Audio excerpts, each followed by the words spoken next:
ഇഷ്ടം പോലെ ഉണ്ടായിരുന്നു. ഇഷ്ടം പോലെ. എനിക്ക് മറ്റാണ് ഓർമ്മ വന്നത്. ഇഷ്ടം പോലെ. അപ്പൊ പുള്ളി വന്നിട്ട് എന്നാ ഒന്നുമില്ല, இப்படி தட்டி கொடுத்தா போதும், கொஞ்சம் ഫോഴ്സാ കൊടുത്തിരുங்க, അത് പോകുന്നു പറഞ്ഞു. എന്നെക്കാൾ ഹൈറ്റ് ഉണ്ടല്ലോ, ഇതിന്റെ പുറത്ത് എങ്ങനെ കേറും?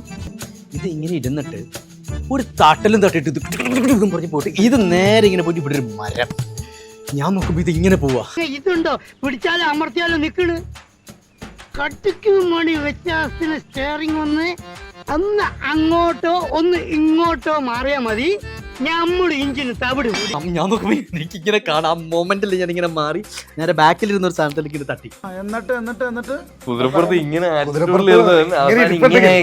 തിരിച്ച് നമ്മൾ ഇറങ്ങി നിൽക്കുമ്പോഴും അതേ നിപ്പ് തന്നെ നിൽക്കണം. കാണിക്കാൻ പറ്റുമോ നമുക്ക്? ചേട്ടാ ഫേസിൽ പേടിയുണ്ടേ എന്നൊക്കെ പറയുമല്ലോ. നമുക്കത് കാണിക്കാനും പറ്റില്ലല്ലോ. വളരെ നമ്മള് ഭയങ്കര ഹീറോയിക്കായിട്ട് ഇരിക്കുകയും വേണം.